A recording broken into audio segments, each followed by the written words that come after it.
Hello students, ਅਸੀਂ ਕਰਨ ਜਾ ਰਹੇ ਹਾਂ ਆਪਣੀ ਕਲਾਸ 10th ਚੈਪਟਰ 6 ਚੱਲ ਰਿਹਾ ਸਾਡਾ ਟ੍ਰਾਇੰਗਲਸ ਤੇ ਜਿਸ ਦੇ ਵਿੱਚ ਅੱਜ ਅਸੀਂ ਇੱਕ ਥਿਊਰਮ ਬਾਰੇ ਗੱਲ ਕਰਾਂਗੇ।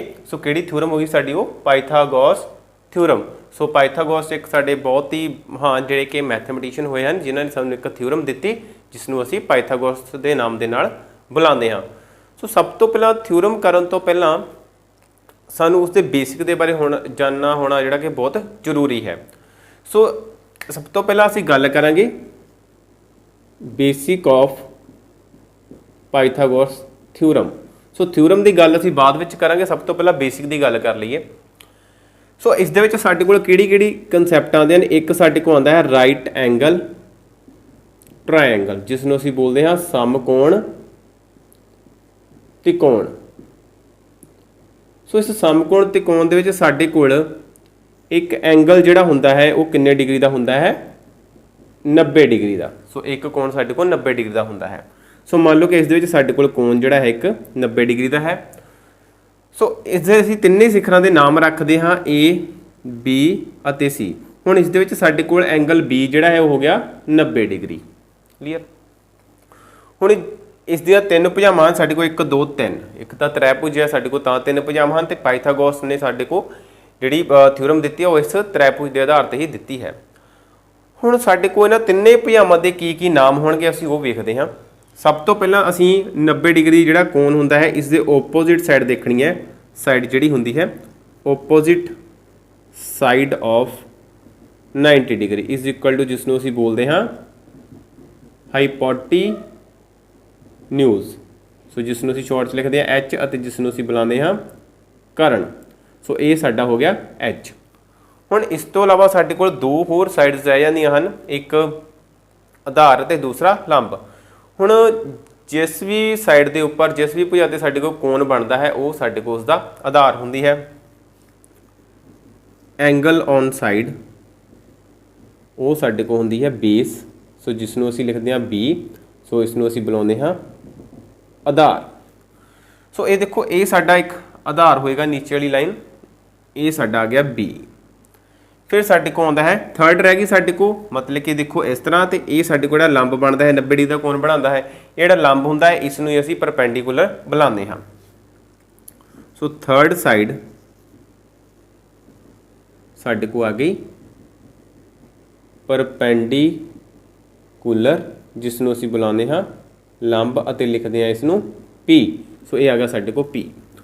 ਹੁਣ ਇਸ ਤੋਂ ਬਾਅਦ ਪਾਈਥਾਗੋਰਸ ਨੇ ਕੀ ਕਿਹਾ ਸੀ ਕਿ ਜੇਕਰ ਅਸੀਂ ਕਰਨ ਜਿਹੜਾ ਹੈ ਇਸ ਦਾ ਵਰਗ ਕਰ ਦਈਏ ਤਾਂ ਇਹ ਬਰਾਬਰ ਕਿਹਦੇ ਹੋਵੇਗਾ? B ਦੇ ਵਰਗ ਪਲੱਸ P ਦੇ ਵਰਗ ਦੇ ਬਰਾਬਰ। ਮਤਲਬ ਕਿ ਜਦੋਂ ਅਸੀਂ ਕਰਨ ਦਾ ਵਰਗ ਕਰਦੇ ਹਾਂ ਤਾਂ ਉਹ ਬਾਕੀ ਦੋਵੇਂ ਭੁਜਾਵਾਂ ਦੇ ਵਰਗਾਂ ਦੇ ਸਕੁਏਅਰ ਦੇ ਸਮ ਦੇ ਬਰਾਬਰ ਜਿਹੜਾ ਕਿ ਸਾਡੇ ਕੋਲ ਹੁੰਦਾ ਹੈ। ਹੁਣ ਇਸ ਦੇ ਲਈ ਅਸੀਂ ਕੁਝ ਆਪਣੀਆਂ ਐਗਜ਼ਾਮਪਲਸ ਲੈਂਦੇ ਹਾਂ। ਮੰਨ ਲਓ ਕਿ ਸਾਡੇ ਕੋਲ B P H ਇਹ 3 ਹੈ, ਇਹ 4 ਹੈ ਅਤੇ ਇਹ 5 ਹੈ। ਹੁਣ ਦੇਖੋ ਸਾਡੇ ਕੋਲ ਬਣਨਾ ਚਾਹੀਦਾ ਇਹਦਾ ਵਰਗ ਦੋਵਾਂ ਨੂੰ ਜੋੜ ਕੇ ਇਹਦੇ ਵਰਗ ਦੇ ਬਰਾਬਰ ਆਉਣਾ ਚਾਹੀਦਾ ਹੈ। ਸੋ ਦੇਖੋ ਅਸੀਂ 3 ਦਾ ਵਰਗ ਕੀਤਾ, 4 ਦਾ ਵਰਗ ਕੀਤਾ, 5 ਦਾ ਵਰਗ ਕੀਤਾ। ਇਹ ਪਲੱਸ ਕਰ ਲਓ ਇਸ ਤਰ੍ਹਾਂ, 3 ਤੀਏ 9 ਆ ਗਿਆ, ਪਲੱਸ 4 ਚੁੱਕੇ 16 ਆ ਗਿਆ, ਬਰਾਬਰ 5 5 ਕੀ ਆ ਗਿਆ ਸਾਡੇ ਕੋਲ 25 ਆ ਜਾਂਦਾ ਹੈ। ਸੋ ਇਸ ਤਰ੍ਹਾਂ ਸਾਡੇ ਕੋਲ ਇਹ ਕੀ ਬਣਾਉਣਗੇ? ਇੱਕ ਪਾਈਥਾਗੋਰਸ ਥਿਊਰਮ ਜਿਹੜੀ ਸਾਡੇ ਕੋਲ ਉਹ ਬਣਾਉਂਦੇ ਹਨ। ਸੋ ਇਸ ਤਰ੍ਹਾਂ ਸਾਡੇ ਕੋਲ ਹੋਰ ਉਦਾਹਰਨਾਂ ਹੁੰਦੀਆਂ ਜਿਸ ਦੇ ਵਿੱਚ ਸਾਡੇ ਕੋਲ ਆ ਜਾਏਗਾ 5 12 ਅਤੇ 13। ਸੋ ਇਸ ਤਰ੍ਹਾਂ ਅਸੀਂ 5 ਦਾ ਵਰਗ ਕਰਦੇ ਹਾਂ ਪਲੱਸ 12 ਦਾ ਵਰਗ ਬਰਾਬਰ ਕਰਦੇ ਹਾਂ 13 ਦਾ ਵਰਗ। ਸੋ 5 ਦਾ ਵਰਗ ਕਿੰਨਾ ਆ ਗਿਆ 25, 12 ਦਾ ਵਰਗ ਕਿੰਨਾ ਆ ਗਿਆ 144 ਅਤੇ 13 ਦਾ ਵਰਗ ਕਿੰਨਾ ਆ ਗਿਆ 169। ਹੁਣ ਦੇਖੋ ਇਸ ਨੂੰ ਜੋੜ ਕੇ ਦੇਖੋ ਸਾਡੇ ਕੋਲ ਕਿੰਨਾ ਬਣਦਾ ਹੈ? 5 4 9, 4 ਤੇ 2 6 ਅਤੇ 1 169 ਬਰਾਬਰ 169 ਆ ਗਿਆ। ਸੋ ਇਸ ਦੇ ਵਿੱਚ ਵੀ ਸਾਡੇ ਕੋਲ 16 ਤੇ 9 ਕਿੰਨਾ ਆਉਂਦਾ ਸੀ ਸਾਡੇ ਕੋਲ 25 ਬਰਾਬਰ ਕੀ ਆਉਂਦਾ ਸਾਡੇ ਕੋਲ 25। ਸੋ 25 ਇਜ਼ ਇਕੁਅਲ 25 ਆਉਂਦਾ ਸੀ ਸਾਡੇ ਕੋਲ। ਸੋ ਇਸ ਤਰ੍ਹਾਂ ਸਾਡੇ ਕੋਲ ਹੋਰ ਵੀ ਕਈ ਇਸ ਤਰ੍ਹਾਂ ਦੀਆਂ ਜਿਹੜੀਆਂ ਕਿ ਸੰਖਿਆਵਾਂ ਹੁੰਦੀਆਂ ਜਿਹੜੀਆਂ ਸਾਡੇ ਕੋਲ ਪਾਈਥਾਗੋਰਸ ਥਿਊਰਮ ਜਿਹੜੀਆਂ ਕਿ ਬਣਾਉਂਦੀਆਂ ਹਨ। ਸੋ ਇਹ ਸੀ ਸਾਡਾ ਇੱਕ ਬੇਸਿਕ ਜਿਸ ਦੇ ਵਿੱਚ ਅਸੀਂ ਰਾਈਟ ਐਂਗਲ ਟ੍ਰਾਇੰਗਲ ਬਾਰੇ ਜਾਣਿਆ, ਕਰਨ ਆਧਾਰ ਅਤੇ ਲੰਬ ਦੇ ਬਾਰੇ ਜਾਣਿਆ, ਹਾਈਪੋਟੀਨਿਊਜ਼ ਬੇਸ ਐਂਡ ਪਰਪੈਂਡੀਕੂਲਰ ਬਾਰੇ ਜਾਣਿਆ। ਸੋ ਇਸ ਤੋਂ ਬਾਅਦ ਸਾਡੇ ਕੋਲ ਇੱਕ ਕਨਸੈਪਟ ਹੋਰ ਆਉਂਦਾ ਹੈ, ਉਹ ਕੀ ਆਉਂਦਾ ਹੈ ਸਾਡੇ ਕੋਲ ਦੇਖਦੇ ਹਾਂ। ਸੋ जिस तरह साडे कोल एक ਰਾਈਟ ਐਂਗਲ ਹੁੰਦਾ ਹੈ A B C. So B ਤੇ ਸਾਡੇ ਕੋਲ ਕੀ ਹੈ 90 ਡਿਗਰੀ ਦਾ ਐਂਗਲ। ਸੋ ਇੱਥੋਂ ਅਸੀਂ ਇੱਕ ਜਿਹੜਾ ਕਿ ਲੰਬ ਹੈ ਉਹ ਅਸੀਂ ਇਸ ਦੇ ਕਾਰਨ ਤੇ ਜਿਹੜਾ ਕਿ ਖਿੱਚਦੇ ਹਾਂ। ਸੋ ਰਾਈਟ ਐਂਗਲ ਜਿਹੜੇ ਸਾਡੇ ਕੋਲ ਵਰਟੈਕਸ ਤੇ ਹੁੰਦਾ ਹੈ, ਸਿਖਰ ਤੇ ਹੁੰਦਾ ਹੈ, ਉਸ ਸਿਖਰ ਤੋਂ ਅਸੀਂ ਇਸ ਦੇ ਓਪੋਜ਼ਿਟ ਸਾਈਡ ਜਿਹੜਾ ਕਾਰਨ ਹੁੰਦਾ ਹੈ ਹਾਈਪੋਟੀਨਿਊਸ ਹੁੰਦਾ, ਉੱਤੇ ਇੱਕ ਲੰਬ ਖਿੱਚਿਆ ਤੇ ਸਾਡੇ ਕੋਲ ਲੰਬ ਦਾ ਮਤਲਬ ਇੱਧਰ ਬਣ ਗਿਆ 90 ਡਿਗਰੀ ਦਾ ਕੋਣ, ਤੇ ਇਸ ਸਾਈਡ ਤੇ ਵੀ ਸਾਡੇ ਕੋਲ 90 ਡਿਗਰੀ ਦਾ ਕੋਣ ਬਣ ਜਾਏਗਾ। ਹੁਣ ਦੇਖੋ ਸਾਡੇ ਕੋਲ ਇੱਕ triangle C A B C. ਹੁਣ ਜਦੋਂ ਅਸੀਂ ਲੰਬ ਕਰਤਾ ਤਾਂ ਸਾਡੇ ਕੋਲ ਦੋ ਟਰਾਇੰਗਲ ਹੋਰ ਬਣ ਗਏ। ਉਹ ਕਿਹੜੇ ਬਣ ਜਾਂਦੇ ਹਨ ਸਾਡੇ ਕੋਲ ਇਸ ਦੇ ਵਿੱਚੋਂ ਨਿਕਲ ਕੇ ਟਰਾਇੰਗਲ ਬੀ ਸੀ, ਇਸ ਪੁਆਇੰਟ ਦਾ ਨਾਮ ਰੱਖ ਲਓ ਡੀ, ਡੀ ਬਣ ਗਿਆ। ਅਤੇ ਦੂਸਰਾ ਕਿਹੜਾ ਬਣ ਗਿਆ ਟਰਾਇੰਗਲ ਏ ਬੀ ਡੀ। ਹੁਣ ਇਹ ਜਿਹੜੇ ਦੋ ਤ੍ਰੈਭੁਜ ਵਿਚਕਾਰ ਬਣੇ ਹਨ ਸਾਡੇ ਕੋਲ ਇੱਕ ਏ ਬੀ ਸੀ ਤ੍ਰੈਭੁਜ ਦੇ, ਇਹਨਾਂ ਦੋਵੇਂ ਤ੍ਰੈਭੁਜਾਂ ਦੇ ਵਿੱਚ ਅਤੇ ਏ ਬੀ ਸੀ ਤ੍ਰੈਭੁਜ ਦੇ ਵਿੱਚ ਕੀ ਸੰਬੰਧ ਹੁੰਦਾ ਹੈ, ਉਹ ਸਾਡੇ ਕੋਲ ਹੁੰਦਾ ਹੈ ਤ੍ਰੈਭੁਜ ਬੀ ਸੀ ਡੀ ਸਮਰੂਪ ਹੋਏਗਾ ਤ੍ਰੈਭੁਜ ਏ ਬੀ ਸੀ ਦੇ। ਸੋ ਇਸ ਤਰ੍ਹਾਂ ਹੀ ਤ੍ਰੈਭੁਜ ਏ ਬੀ ਡੀ ਸਮਰੂਪ ਹੋਏਗਾ ਤ੍ਰੈਭੁਜ ਏ ਬੀ ਸੀ ਦੇ। ਸੋ ਇਹ ਬਹੁਤ ਹੀ ਸਾਡਾ ਜਿਹੜਾ ਇੰਪੋਰਟੈਂਟ ਕੰਸੈਪਟ ਹੈ ਜਿਸ ਤੋਂ ਬਿਨਾ ਸਾਡੀ ਪਾਈਥਾਗੋਰਸ ਥਿਊਰਮ ਹੈ ਜਿਹੜੀ ਉਹ ਪ੍ਰੂਵ ਨਹੀਂ ਹੋ ਸਕਦੀ। ਸੋ ਧਿਆਨ ਰੱਖਣਾ ਜਦੋਂ ਵੀ ਸਾਡੇ ਕੋਲ ਰਾਈਟ ਐਂਗਲ ਹੁੰਦਾ ਹੈ ਉਸ ਦੇ ਜਿਹੜੇ ਕਿ ਰਾਈਟ ਐਂਗਲ ਤੋਂ ਅਸੀਂ ਜਦੋਂ ਇੱਕ ਲੰਬ ਜਿਹੜਾ ਕਿ ਖਿੱਚਦੇ ਹਾਂ ਉਸ ਦੇ ਓਪੋਜ਼ਿਟ ਸਾਈਡ ਕਰਨ ਤੇ ਤਾਂ ਸਾਡੇ ਕੋਲ ਦੋ ਤ੍ਰੈਭੁਜ ਫਿਰ ਬਣ ਜਾਂਦੇ ਹਨ, ਤੇ ਉਹ ਦੋਵੇਂ ਤ੍ਰੈਭੁਜ ਸਾਡੇ ਕੋਲ ਇੱਕ ਵੱਡੀ ਤ੍ਰੈਭੁਜ ਜਿਹੜੀ ਸਾਡੀ ਮੇਨ ਹੁੰਦੀ ਆ ਉਸ ਦੇ ਸਮਰੂਪ ਸਾਡੇ ਕੋਲ ਹੁੰਦੇ ਹਨ। ਸੋ ਹੁਣ ਅਸੀਂ ਆਪਣੀ ਜਿਹੜੀ ਕਿ ਪਾਈਥਾਗੋਰਸ ਥਿਊਰਮ ਹੈ ਉਸ ਵੱਲ ਚੱਲਦੇ ਹਾਂ। ਸੋ ਦੇਖੋ ਤੁਹਾਡੇ ਕੋਲ ਬੋਰਡ ਦੇ ਉੱਪਰ ਤੁਹਾਨੂੰ ਜਿਹੜੀ ਕਿ ਪਾਈਥਾਗੋਰਸ ਥਿਊਰਮ ਲਿਖੀ ਹੋਈ ਨਜ਼ਰ ਆ ਰਹੀ ਹੋਵੇਗੀ। ਸੋ ਧਿਆਨ ਰੱਖਣਾ ਕਿ ਥਿਊਰਮ ਨੂੰ ਅਸੀਂ ਦੂਸਰੇ ਨਾਮ ਦੇ ਨਾਲ ਜਾਣੀ ਕਿ ਪੰਜਾਬੀ 'ਚ ਗੱਲ ਕਰੀਏ ਤਾਂ ਅਸੀਂ ਪ੍ਰਮੇୟ ਦੇ ਨਾਲ ਵੀ ਬੁਲਾਉਂਦੇ ਹਾਂ। ਸੋ ਸਾਡੇ ਕੋਲ ਇੱਕ ਸਮਕੋਣ ਤ੍ਰੈਭੁਜ ਵਿੱਚ ਕਰਨ ਦਾ ਵਰਗ। ਸੋ ਸਮਕੋਣ ਤ੍ਰੈਭੁਜ ਦੀ ਗੱਲ ਕੀਤੀ ਹੈ ਤਾਂ ਮਤਲਬ ਕਿ ਸਾਡੇ ਕੋਲ ਆ ਗਈ ਰਾਈਟ ਐਂਗਲ ਟ੍ਰਾਇੰਗਲ ਵਿੱਚ ਕਰਨ ਦਾ ਵਰਗ ਸਕੁਅਰ ਆਫ ਹਾਈਪੋਟੀਨਿਊਸ ਬਾਕੀ ਦੋ ਭੁਜਾਵਾਂ। ਸੋ ਅਦਰ ਟੂ ਸਾਈਡਸ ਜਿਹੜੀਆਂ ਸਾਡੇ ਕੋਲ ਕੀ ਹੋਣਗੀਆਂ, ਸਾਡੇ ਕੋਲ ਇੱਕ ਸਾਡੇ ਕੋਲ ਬੇਸ ਹੋਏਗਾ, ਦੂਸਰਾ ਸਾਡੇ ਕੋਲ ਪਰਪੈਂਡੀਕੂਲਰ ਹੋਏਗਾ। ਮਤਲਬ ਕਿ ਜੇ ਅਸੀਂ ਗੱਲ ਕਰੀਏ ਤਾਂ ਸਾਡੇ ਕੋਲ ਇੱਕ ਆਧਾਰ ਅਤੇ ਦੂਸਰਾ ਲੰਬ ਹੋਣਗੇ ਦੇ ਵਰਗਾਂ ਦੇ ਜੋੜ ਦੇ ਬਰਾਬਰ। ਸੋ some of squares other to sides ਦੇ ਬਰਾਬਰ ਹੁੰਦਾ ਹੈ। ਸੋ ਹੁਣ ਅਸੀਂ ਜਦੋਂ ਸਿੱਧ ਕਰਨਾ ਹੈ ਤਾਂ ਸਾਡੇ ਕੋਲ ਸਭ ਤੋਂ ਪਹਿਲਾਂ ਇੱਕ ਸਬੂਤ ਆਉਂਦਾ ਹੈ, ਪ੍ਰੂਫ ਆਉਂਦਾ ਸਾਡੇ ਕੋਲ, ਪ੍ਰੂਫ ਜਾਂ ਜਿਸ ਨੂੰ ਅਸੀਂ ਲਿਖਦੇ ਹਾਂ ਸਬੂਤ। ਸੋ ਇਹ ਪ੍ਰੂਫ ਕੀ ਹੈ ਸਾਡੇ ਕੋਲ, ਸਭ ਤੋਂ ਪਹਿਲਾਂ ਸਾਡੇ ਕੋਲ ਇੱਕ ਸਮਕੋਣ ਤ੍ਰੈਭੁਜ ਦਾ ਹੋਣਾ ਜ਼ਰੂਰੀ ਹੈ। ਇੱਕ ਸਮਕੋਣ ਤ੍ਰੈਭੁਜ ਏ ਬੀ ਸੀ। ਸੋ ਸਭ ਤੋਂ ਪਹਿਲਾਂ ਅਸੀਂ ਕਿਹੜੀ ਸਮਕੋਣ ਤ੍ਰੈਭੁਜ ਹੈ ਉਹ ਏ ਬੀ ਸੀ ਲੈਂਦੇ ਹਾਂ, ਠੀਕ ਹੈ। ਸੋ ਇਸ ਤਰ੍ਹਾਂ ਸਾਡੇ ਕੋਲ ਇੱਕ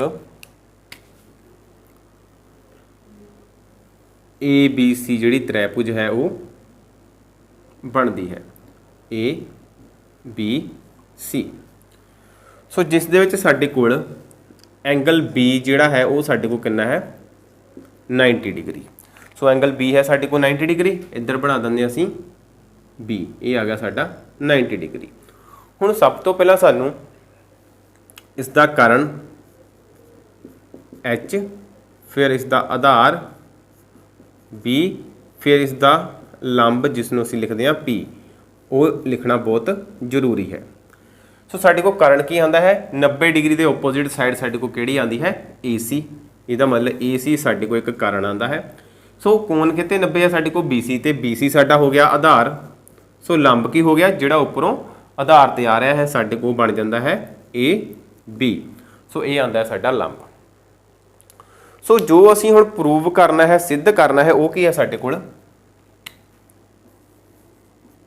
ਸਿੱਧ ਕਰਨਾ ਹੈ। ਸੋ ਸਿੱਧ ਕਰਨ ਦੇ ਵਿੱਚ ਅਸੀਂ ਪੜ੍ਹਿਆ ਸੀ ਕਿਹੜੀ ਪਾਈਥਾਗੋਰਸ ਥਿਊਰਮ ਹੁੰਦੀ ਹੈ ਉਹ ਬਰਾਬਰ ਹੁੰਦੀ ਹੈ ਕਾਰਨ ਦਾ ਸਕੁਅਰ ਬਰਾਬਰ ਆਧਾਰ ਦਾ ਸਕੁਅਰ ਪਲੱਸ ਲੰਬ ਦਾ ਸਕੁਅਰ। ਸੋ ਮਤਲਬ ਕਿ H square is equal to P square plus B square, hypotenuse square is equal to perpendicular square plus base square। So H कितना है AC, AC square is equal to ਸਾਡੇ ਕੋਲ perpendicular ਆ ਗਿਆ A B square plus B ਕਿੰਨਾ ਹੈ ਸਾਡੇ ਕੋਲ ਬੀ ਸੀ ਸਕੁਅਰ। ਸੋ ਇਹ ਜੋ ਹੈ ਅਸੀਂ ਇਹ ਪ੍ਰੂਵ ਕਰਨਾ ਹੈ। ਸੋ ਹੁਣ ਅਸੀਂ ਕੰਸਟਰਕਸ਼ਨ ਕਰਨੀ ਹੈ ਥੋੜ੍ਹੀ ਜਿਹੀ। ਜਿਸ ਤਰ੍ਹਾਂ ਅਸੀਂ ਬੇਸਿਕ ਦੇ ਵਿੱਚ ਸਿੱਖਿਆ ਕਿ ਕੁਝ ਚੀਜ਼ਾਂ ਸਾਨੂੰ ਜ਼ਰੂਰੀ ਹਨ ਕਿ ਪਾਈਥਾਗੋਰਸ ਥਿਊਰਮ ਨੂੰ ਪ੍ਰੂਵ ਕਰਨ ਦੇ ਲਈ। ਸੋ ਜਿਸ ਦੇ ਲਈ ਅਸੀਂ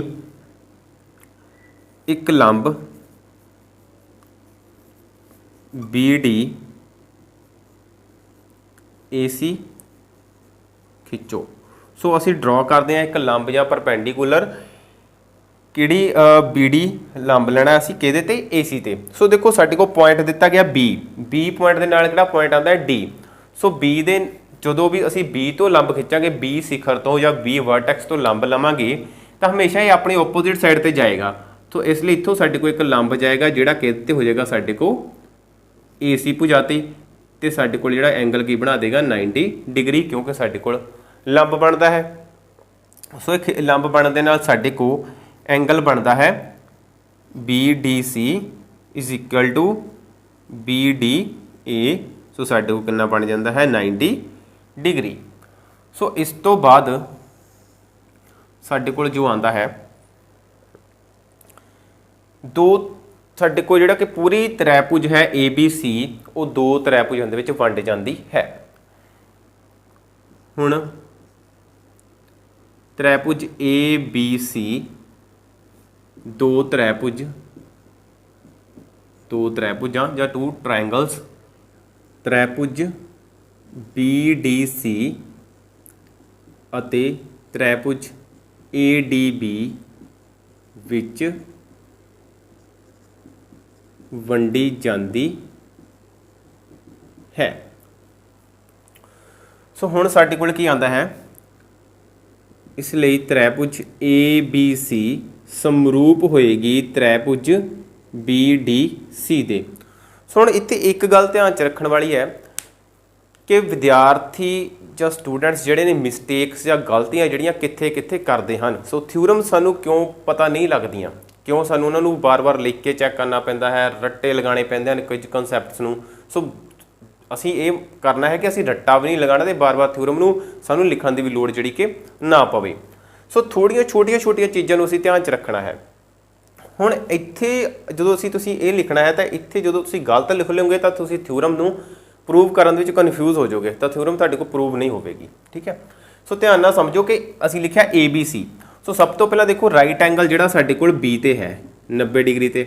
ਸੋ ਇਹ ਅਸੀਂ ਤ੍ਰੈਭੁਜ ਏ ਬੀ ਸੀ ਦੇ ਵਿੱਚ ਗੱਲ ਕਰਦੇ ਹਾਂ ਕਿ ਬੀ ਜਿਹੜਾ ਹੈ ਅਸੀਂ ਸੈਂਟਰ ਵਿੱਚ ਰੱਖਿਆ ਹੈ। ਕਲੀਅਰ। ਦੇਖੋ ਏ ਬੀ ਸੀ ਅਸੀਂ ਜਿਹੜਾ ਕਿ ਉਹ ਸੈਂਟਰ ਵਿੱਚ ਬੀ ਰੱਖਿਆ ਹੈ। ਫਿਰ ਸਾਡੇ ਕੋਲ ਦੂਸਰੀ ਤ੍ਰੈਭੁਜ ਅਸੀਂ ਲਈ ਬੀ ਡੀ ਸੀ। ਹੁਣ ਅਸੀਂ ਇੱਥੇ ਡੀ ਲਿਖਿਆ। ਠੀਕ ਹੈ। ਹੁਣ ਡੀ ਤੇ ਕੀ ਬਣਦਾ ਸਾਡੇ ਕੋਲ ਰਾਈਟ ਐਂਗਲ। ਸੋ ਇਹ ਤ੍ਰੈਭੁਜ ਦੀ ਗੱਲ ਕਰੀਏ ਨਾ ਅਸੀਂ ਇਸ ਭਾਗ ਦੀ ਤਾਂ ਇਹਦੇ ਵਿੱਚ ਸਾਡੇ ਕੋਲ ਡੀ ਤੇ 90 ਦਾ ਐਂਗਲ ਬਣ ਰਿਹਾ ਹੈ ਇਸ ਲਈ ਅਸੀਂ ਲਿਖਿਆ ਬੀ ਡੀ ਸੀ। ਸੋ ਅਸੀਂ ਫਿਰ ਡੀ ਜਿਹੜਾ ਹੈ ਉਹਨੂੰ ਹੀ ਅਸੀਂ ਬੀ ਡੀ ਸੀ ਦੇ ਵਿੱਚ ਸੈਂਟਰ ਦੇ ਵਿੱਚ ਜਿਹੜਾ ਕਿ ਰੱਖਦੇ ਹਾਂ। ਦੂਸਰੀ ਕਲੀਅਰ। ਥਰਡ ਹੁਣ ਦੇਖੋ ਅਸੀਂ ਲਿਖਿਆ ਫਿਰ ਏ ਡੀ ਬੀ। ਹੁਣ ਫਿਰ ਸਾਡੇ ਕੋਲ ਡੀ ਤੇ ਰਾਈਟ ਐਂਗਲ ਬਣਦਾ ਹੈ ਅਸੀਂ ਲਿਖਿਆ ਏ ਡੀ ਅਤੇ ਬੀ। ਕਲੀਅਰ। ਡੀ ਤੇ ਫਿਰ ਸਾਡੇ ਕੋਲ ਰਾਈਟ ਐਂਗਲ ਸੀਗਾ ਇਸ ਲਈ ਜਿਹੜੀਆਂ ਵੀ ਅਸੀਂ ਤ੍ਰੈਭੁਜ ਨੂੰ ਸਮਰੂਪ ਦਰਸਾਉਣਾ ਹੈ ਜੇਕਰ ਉਹਨਾਂ ਦਾ ਇੱਕ ਐਂਗਲ 90 ਹੈ ਤਾਂ ਦੂਸਰਾ ਐਂਗਲ ਵੀ ਅਸੀਂ ਉਹੀ ਪੁਆਇੰਟ ਉੱਥੇ ਰੱਖਣਾ ਹੈ। ਜੇ ਫਸਟ ਹੋਵੇ ਸੈਕੰਡ ਹੋਵੇ ਥਰਡ ਹੋਵੇ ਜਿਸ ਤਰ੍ਹਾਂ ਵੀ ਹੋਵੇ ਤਾਂ ਤੁਹਾਡੇ ਕੋਲ ਕੁਐਸਚਨ 'ਚ ਜਾਂ ਇਸ ਥਿਊਰਮ ਨੂੰ ਪ੍ਰੂਵ ਕਰਨ ਲਈ ਕੋਈ ਮਿਸਟੇਕ ਜਿਹੜੀ ਉਹ ਨਹੀਂ ਹੋਵੇਗੀ। ਇਸ ਗੱਲ ਨੂੰ ਬਹੁਤ ਹੀ ਧਿਆਨ ਵਿੱਚ ਤੁਸੀਂ ਰੱਖ ਕੇ ਥਿਊਰਮ ਜਿਹੜੀ ਉਹ ਕਰਨੀ ਹੈ। ਸੋ ਇਹ ਸਾਡੇ ਕੋਲ ਸਮਰੂਪ ਹਨ ਕਿਉਂਕਿ ਅਸੀਂ ਪਹਿਲਾਂ ਇੱਕ ਕਨਸੈਪਟ ਆਪਣੀ ਸ਼ੁਰੂਆਤ ਦੇ ਵਿੱਚ ਇੱਕ ਕੀਤਾ ਸੀਗਾ। ਫਿਰ ਅਸੀਂ ਲਿਖ ਲੈਂਦੇ ਹਾਂ ਇਸ ਨੂੰ ਸਮਕੋਣ ਤ੍ਰੈਭੁਜ ਵਿੱਚ ਸਿਖਰ ਲੰਬ ਦੇ ਕਾਰਨ। ਹੁਣ ਸਾਡੇ ਕੋਲ ਕੀ ਆਉਂਦਾ ਜਦੋਂ ਦੋਵੇਂ ਤ੍ਰੈਭੁਜ ਸਮਰੂਪ ਹੋਣਗੇ ਤਾਂ ਇਸ ਦੀਆਂ ਸੰਗਤ ਭੁਜਾਵਾਂ ਦਾ ਅਨੁਪਾਤ ਜਿਹੜਾ ਸਾਡੇ ਕੋਲ ਉਹ ਬਰਾਬਰ ਹੋਵੇਗਾ। ਸੋ ਸਾਡੇ ਕੋਲ ਆ ਜਾਏਗਾ ਏ ਬੀ ਓਵਰ ਇਸ ਦੇ ਪਹਿਲੇ ਦੋ point B D is equal to B C ਫਿਰ ਇਸ ਦੇ ਦੋ ਪੁਆਇੰਟ ਡੀ ਸੀ ਫਿਰ is equal to A C ਫਿਰ ਸਾਡੇ ਕੋਲ ਆਏਗਾ ਬੀ ਸੀ। ਹੁਣ ਦੇਖੋ ਸਾਡੇ ਕੋਲ ਤਿੰਨ ਜਿਹੜੀਆਂ ਰੇਸ਼ੋ ਜਾਂ ਅਨੁਪਾਤ ਜਿਹੜੇ ਸਾਡੇ ਕੋਲ ਆ ਜਾਂਦੇ ਹਨ। ਹੁਣ ਅਸੀਂ ਇਸ ਤੋਂ ਬਾਅਦ ਕਿਸ ਤਰ੍ਹਾਂ ਸੋਲਵ ਕਰਨਾ ਹੈ ਧਿਆਨ ਨਾਲ ਦੇਖੋ। ਇੱਧਰ ਸਾਡੇ ਕੋਲ ਕੀ ਹੈ A B square plus B C square. ਹੁਣ ਜਦੋਂ भी ਸਾਡੇ ਕੋਲ ਬਰਾਬਰ ਹੋਵੇ ਤੇ ਦੋਵਾਂ ਪਾਸੇ ਸਾਡੇ ਕੋਲ ਰੇਸ਼ੋ ਹੋਵੇ ਤਾਂ ਅਸੀਂ ਕ੍ਰਾਸ ਮਲਟੀਪਲੀਕੇਸ਼ਨ ਕਰਦੇ ਹਾਂ। ਠੀਕ ਹੈ, ਸੋ ਤਿਰਛੀ ਗੁਣਾ ਅਸੀਂ ਇਸ ਤਰ੍ਹਾਂ ਕਰਨੀ ਹੈ ਕਿ ਸਾਡੇ ਕੋਲ ਇਹਨਾਂ ਦੋਵਾਂ ਚੋਂ ਇੱਕ ਚੀਜ਼ ਜਿਹੜੀ ਉਹ ਪ੍ਰਾਪਤ ਹੋ ਰਹੀ ਹੋਵੇ। ਹੁਣ ਕਿਸ ਤਰ੍ਹਾਂ ਕਰਦੇ ਹਾਂ ਅਸੀਂ, ਦੇਖੋ ਇੱਧਰ ਏ ਬੀ ਹੈ, ਇੱਧਰ ਨੀਚੇ ਏ ਬੀ ਹੈ, ਕਿਤੇ ਵੀ ਨਹੀਂ ਹੈ। ਇਹਦਾ ਮਤਲਬ ਕਿ ਅਸੀਂ ਇਸ ਵਾਲੀ ਰੇਸ਼ੋ ਨੂੰ ਜਿਹੜਾ ਕਿ ਇਗਨੋਰ ਕਰ ਦਾਂਗੇ। ਸਾਨੂੰ ਏ ਬੀ ਪ੍ਰਾਪਤ ਨਹੀਂ ਹੋਇਆ, ਇਹਦੇ ਵਿੱਚ ਏ ਬੀ ਸਕੁਏਅਰ ਪ੍ਰਾਪਤ ਨਹੀਂ ਹੋਏਗਾ। ਸੋ ਹੁਣ ਦੇਖੋ ਬੀ ਸੀ ਇੱਧਰ ਉੱਪਰ ਹੈ, ਇੱਧਰ ਨੀਚੇ ਬੀ ਸੀ ਹੈ, ਇਸ ਸਾਈਡ ਤੇ ਬੀ ਸੀ ਪਿਆ ਹੈ, ਮਤਲਬ ਕਿ ਬੀ ਸੀ ਨੂੰ ਬੀ ਸੀ ਨਾਲ ਜਦੋਂ ਗੁਣਾ ਹੋਏਗੀ ਤਾਂ ਸਾਡੇ ਕੋਲ ਬੀ ਸੀ ਸਕੁਏਅਰ ਬਣ ਜਾਏਗਾ। ਸੋ ਇਸ ਤੋਂ ਬਾਅਦ ਅਸੀਂ ਲੈਂਦੇ ਹਾਂ ਇਸ ਲਈ B C over D C is equal to A C over B C. ਫਿਰ ਅਸੀਂ ਲਿਖਦੇ ਹਾਂ ਇੱਥੇ ਤਿਰਛੀ ਗੁਣਾ ਲਗਾਉਂਦੇ ਹਾਂ, ਬੀ ਸੀ ਨੂੰ ਬੀ ਸੀ ਨਾਲ ਗੁਣਾ ਕਰ ਦਿਓ, ਇਹ ਆ ਗਿਆ ਸਾਡੇ ਕੋਲ B C into B C, ਫਿਰ ਆ ਗਿਆ ਸਾਡੇ ਕੋਲ ਏ ਸੀ ਮਲਟੀਪਲਾਈ ਡੀ ਸੀ, ਨਾਲ ਲਿਖਦੇ ਅਸੀਂ ਤਿਰਛੀ ਗੁਣਾ। ਸੋ ਜਿਸ ਨੂੰ ਅਸੀਂ ਲਿਖਦੇ ਹਾਂ ਕ੍ਰਾਸ ਮਲਟੀਪਲੀਕੇਸ਼ਨ CM। ਇਸ ਤੋਂ ਬਾਅਦ ਸਾਡੇ ਕੋਲ ਕੀ ਪ੍ਰਾਪਤ ਹੁੰਦਾ ਹੈ, BC ਨੂੰ BC ਨਾਲ ਗੁਣਾ ਕਰਦੇ ਸਾਡੇ ਕੋਲ ਆਉਂਦਾ ਹੈ BC square is equal to AC into DC, AC into DC। So ਇਸ ਨੂੰ ਅਸੀਂ ਮੰਨਦੇ ਹਾਂ ਆਪਣੀ ਇਕੁਏਸ਼ਨ ਫਸਟ। ਸੋ ਇਹ ਦੋ ਤ੍ਰਿਭੁਜ ਸਮਰੂਪ ਅਸੀਂ ਲਏ ਤਾਂ ਸਾਡੇ ਕੋਲ ਇੱਕ ਰਿਜ਼ਲਟ ਜਿਹੜਾ ਬਣ ਕੇ ਤਿਆਰ ਹੋ ਜਾਂਦਾ ਹੈ। ਹੁਣ ਤ੍ਰਿਭੁਜ ABC ਸਮਰੂਪ ਹੈ ਤ੍ਰਿਭੁਜ ADB, ਤਾਂ ਸਾਡੇ ਕੋਲ ਕੀ ਆਏਗਾ AB ਓਵਰ ਕੀ ਆ ਜਾਏਗਾ ਸਾਡੇ ਕੋਲ ਪਹਿਲਾਂ AD, ਫਿਰ ਬਰਾਬਰ ਆਏਗਾ ਸਾਡੇ ਕੋਲ BC ਓਵਰ ਆ ਜਾਏਗਾ ਸਾਡੇ ਕੋਲ DB, ਬਰਾਬਰ ਆ ਜਾਏਗਾ ਸਾਡੇ ਕੋਲ ਫਿਰ AC ਤੇ ਓਵਰ ਆ ਜਾਏਗਾ ਸਾਡੇ ਕੋਲ AB। ਇਹ ਆ ਗਿਆ ਸਾਡੇ ਕੋਲ। ਹੁਣ ਦੇਖੋ BC ਸਕੁਏਅਰ ਵਾਲਾ ਰਿਜ਼ਲਟ ਤਾਂ ਸਾਡੇ ਕੋਲ ਤਿਆਰ ਹੋ ਜਾਂਦਾ ਹੈ। ਸੋ ਰਹਿ ਕਿਹੜਾ ਗਿਆ AB ਸਕੁਏਅਰ ਵਾਲਾ। ਹੁਣ ਅਸੀਂ ਇੱਥੋਂ AB ਸਕੁਏਅਰ ਦਾ ਰਿਜ਼ਲਟ ਬਣਾਉਣਾ ਹੈ। ਸੋ ਦੇਖੋ AB ਇੱਧਰ ਪਿਆ ਹੈ, ਇਸ ਸਾਈਡ ਤੇ ਨੀਚੇ AB ਕਿੱਥੇ ਹੈ ਸਾਡੇ ਕੋਲ, ਇਸ ਤੀਸਰੀ ਰੇਸ਼ੋ 'ਚ ਪਈ ਹੈ। ਸੋ ਇਸ ਲਈ ਸਾਡੇ ਕੋਲ ਆ ਜਾਏਗਾ ਇੱਧਰ AB ਓਵਰ AD ਬਰਾਬਰ ਆ ਜਾਏਗਾ ਸਾਡੇ ਕੋਲ AC ਓਵਰ AB। ਸੋ ਤਿਰਛੀ ਗੁਣਾ ਕਰਦੇ ਹਾਂ, ਤਿਰਛੀ ਗੁਣਾ AB ਨੂੰ AB ਨਾਲ ਮਲਟੀਪਲਾਈ ਕਰੋ, ਸਾਡੇ ਕੋਲ ਆ ਗਿਆ AB square is equal to AD multiply AC। So ਇਹ ਆ ਗਈ ਇਕੁਏਸ਼ਨ ਸਾਡੇ ਕੋਲ 2। ਸੋ ਸਾਡੇ ਕੋਲ ਦੋ ਇਕੁਏਸ਼ਨਸ ਆ ਜਾਂਦੀਆਂ ਹਨ। ਸੋ ਹੁਣ ਅਸੀਂ ਆਪਣੀਆਂ ਦੋਵੇਂ ਇਕੁਏਸ਼ਨਸ ਨੂੰ ਐਡ ਕਰ ਦਾਂਗੇ, ਇਕੁਏਸ਼ਨ ਫਸਟ ਪਲੱਸ ਇਕੁਏਸ਼ਨ 2। ਜਦੋਂ ਐਡ ਕੀਤਾ ਸਾਡੇ ਕੋਲ ਪਹਿਲੀ ਇਕੁਏਸ਼ਨ ਦੇਖੋ BC ਸਕੁਏਅਰ ਹੈ ਤੇ ਇਸ ਦੇ ਵਿੱਚ ਲੈਫਟ ਸਾਈਡ ਤੇ ਸਾਡੇ ਕੋਲ ਹੈ AB ਸਕੁਏਅਰ, ਪਲੱਸ ਕਰਤਾ ਅਸੀਂ AB ਸਕੁਏਅਰ। ਐਡ ਕਿਸ ਤਰ੍ਹਾਂ ਕਰਨਾ ਹੈ, ਲੈਫਟ ਸਾਈਡ 'ਚ ਐਡ ਕਰਨੀ ਹੈ, ਰਾਈਟ ਸਾਈਡ 'ਚ ਐਡ ਹੋਵੇਗੀ। ਸੋ AC ਮਲਟੀਪਲਾਈ DC ਪਲੱਸ ਆ ਜਾਏਗਾ ਸਾਡੇ ਕੋਲ AD ਮਲਟੀਪਲਾਈ AC। ਸੋ ਇਹ ਸਾਡੇ ਕੋਲ ਆ ਗਿਆ BC square plus AB square ਆ ਜਾਂਦਾ ਹੈ ਬਰਾਬਰ। ਹੁਣ ਇੱਧਰ ਜੋ ਸਾਡੇ ਕੋਲ ਰਿਜ਼ਲਟ ਆਉਂਦਾ ਇਸ ਦੇ ਵਿੱਚ ਕਾਮਨ ਦੇਖੋ ਕੀ ਆਉਂਦਾ ਸਾਡੇ ਕੋਲ, AC ਇਸ ਸਾਈਡ ਵੀ ਆਉਂਦਾ ਹੈ, AC ਇਸ ਸਾਈਡ ਵੀ ਆਉਂਦਾ ਹੈ। ਸੋ ਕਲੀਅਰ ਕਰਨ ਦੇ ਲਈ ਅਸੀਂ ਇਸ ਨੂੰ ਥੋੜਾ ਜਿਹਾ ਬ੍ਰੈਕਟ ਵਿੱਚ ਲੈਂਦੇ ਹਾਂ। ਹੁਣ ਦੇਖੋ ਦੋਵੇਂ ਬ੍ਰੈਕਟ ਵਿੱਚ ਸਾਡੇ ਕੋਲ AC ਆ ਰਿਹਾ ਹੈ। ਸੋ AC ਸਾਡੇ ਕੋਲ ਆ ਗਿਆ ਕਾਮਨ, ਜਾਂ ਜਿਸ ਨੂੰ ਅਸੀਂ ਸਾਂਝਾ ਬੁਲਾਉਂਦੇ ਹਾਂ। ਸੋ ਇਸ ਬ੍ਰੈਕਟ ਵਿੱਚ ਕੀ ਰਹਿ ਗਿਆ ਸਾਡੇ ਕੋਲ DC, ਫਿਰ ਪਲੱਸ ਇਸ ਬ੍ਰੈਕਟ ਵਿੱਚ ਕੀ ਰਹਿ ਗਿਆ ਸਾਡੇ ਕੋਲ AC। ਹੁਣ ਇਸ ਤੋਂ ਬਾਅਦ ਸਾਡੇ ਕੋਲ ਕੀ ਆਉਂਦਾ ਹੈ, ਪਹਿਲਾਂ ਥੋੜਾ ਜਿਹਾ ਕਨਸੈਪਟ ਕਰੀਏ ਕਲੀਅਰ ਅਸੀਂ। ਦੇਖੋ ਸਾਡੇ ਕੋਲ ਇੱਕ ਭੁਜਾ ਦਿੱਤੀ ਗਈ ਹੈ AC। ਸੋ ਜਿਹੜੀ AC ਭੁਜਾ ਹੈ ਸਾਡੇ ਕੋਲ ਕਿਹਦੇ ਬਰਾਬਰ ਹੈ, AD ਪਲੱਸ DC, ਕਿਉਂਕਿ D ਇਹਦੇ ਵਿੱਚ ਪੁਆਇੰਟ ਆਉਂਦਾ ਹੈ। ਸੋ ਜਿਹੜਾ D ਹੈ ਸਾਡੇ ਕੋਲ ਇਸ AC ਨੂੰ ਦੋ ਬਰਾਬਰ ਭਾਗਾਂ ਵਿੱਚ ਸੋ ਜਿਹੜਾ ਇਹ AC ਹੈ, ਸੋ ਜਿਹੜਾ ਇਹ D ਪੁਆਇੰਟ ਹੈ ਉਹ AC ਨੂੰ ਦੋ ਭਾਗਾਂ ਦੇ ਵਿੱਚ ਜਿਹੜਾ ਕਿ ਵੰਡ ਰਿਹਾ ਹੈ। ਜੇਕਰ ਅਸੀਂ ਦੋਵੇਂ ਭਾਗਾਂ ਨੂੰ ਜੋੜ ਦਈਏ ਤਾਂ ਸਾਡੇ ਕੋਲ ਪੂਰਾ ਭਾਗ ਜਿਹੜਾ AC ਜਿਹੜਾ ਉਹ ਬਣ ਕੇ ਤਿਆਰ ਹੋ ਜਾਏਗਾ। ਸੋ ਇਸ ਲਈ ਸਾਡੇ ਕੋਲ ਕੀ ਆ ਜਾਏਗਾ, BC square plus AB square is equal to AC। So ਦੇਖੋ DC ਪਲੱਸ AC ਅਸੀਂ ਵੇਖ ਲਿਆ ਸਾਡੇ ਕੋਲ ਕੀ ਬਣ ਜਾਏਗਾ, ਇਹ ਵੀ ਸਾਡੇ ਕੋਲ ਆ ਜਾਏਗਾ AC। ਸੋ ਇਸ ਤਰ੍ਹਾਂ ਸਾਡੇ ਕੋਲ ਬਣੇਗਾ BC square plus AB square is equal to AC ਨੂੰ AC ਨਾਲ ਮਲਟੀਪਲਾਈ ਕਰੋ, ਸਾਡੇ ਕੋਲ ਕੀ ਆ ਗਿਆ AC ਦਾ ਸਕੁਏਅਰ ਜਿਹੜਾ ਉਹ ਆ ਜਾਂਦਾ ਹੈ। ਹੁਣ ਦੇਖੋ ਅਸੀਂ ਪ੍ਰੂਫ ਕੀ ਕਰਨਾ ਸੀ, AC square is equal to AB square plus BC square. So ਇਸ ਨੂੰ ਸਹੀ ਕਰਕੇ ਲਿਖ ਲਓ, AC square is equal to BC square plus AB ਦਾ is equal to AB square plus BC ਦਾ ਸਕੁਏਅਰ। ਸੋ ਜੋ ਸਾਡੇ ਕੋਲ ਆਉਣਾ ਹੈ ਕਰਨ ਦਾ ਸਕੁਏਅਰ ਬਰਾਬਰ ਲੰਬ ਦਾ ਵਰਗ प्लस आधार का वर्ग ਜਾਂ ਅਸੀਂ ਜਿਸ ਨੂੰ ਲਿਖਾਂਗੇ H square is equal to P square plus B square. So इस तरह जी साढ़े को पाइथागोरस थ्योरम है साड़ी वो प्रूव हो जाती है। हुण एक बार फिर असी थ्योरम नूं थोड़ा जिहा वेख लैंदे कि की कुछ कीता असीं। सब तो पहली गल कुछ जिहड़े शब्द आते हैं उन्होंने बारे ज्ञान होना बहुत जरूरी है थ्योरम च जो आए। सो कुछ बेसिक कंसैप्ट जिहड़े सी उन्होंने ध्यान में जरूर रखना है, फिर ही असीं जिहड़ी थ्योरम है उसनूं प्रूव कर पावांगे। सो थ्योरम सी साडे कोल जिस तरह भी असी पढ़ी है तो असी एक समकोण त्रिभुज लै ली सी ABC। हुण देखो मैं जो ये त्रिभुज बनाई है या ट्रायंगल बनाई है, जेकर तुसीं अपनी बुक नूं चैक करोगे, अपनी टैक्सट बुक चैक करोगे तो उस हो सकता तुहाडे कोल जिहड़ी ये त्रिभुज है किसी होर ढंग दे नाल जां AB इस साइड होली होवे जां इसदे जिहड़े वर्टेक्स ने वो चेंज कीते होण ABC इस तरह लिखा होवे, वट एवर कुछ भी होवे कोई प्रॉब्लम नहीं, करन दा मैथड साडा ही रहेगा। ठीक है, जिस तरह असी सारा बेसिक कंसैप्ट सीखिया जाए जो भी असी छोटे छोटे पॉइंट लिख के चलने हाँ। सो असी कारण आधार ते लंब जिहड़े पता कर लेने हैं। उस तो बाद असी जिथे भी 90 डिग्री साडे को इस मेन त्रिभुज दे विच साडे को आंदा है उत्थों असी एक लंब जिहड़ा खिंच लेना है। ठीक है, तो उत्थे साडे को D पॉइंट लै लो, L लै लो, M लै लो, कुछ भी पॉइंट लै लो। ठीक है, जिहड़ा पॉइंट लगेगा साडे को वो पॉइंट जिहड़ा चलदा जाएगा। हुण फिर असी ABC त्रिभुज लई सब तो पहले जिहड़ी साडी शुरू वाली त्रिभुज सी वो लई, फिर साडे को ये त्रिभुज दो भागां विच वंडी जाती है, जो भी दो त्रिभुज साडे को बने। फिर असी ABC त्रिभुज नूं पहला एक भाग के बराबर समरूप जिहड़ा असी कीता है।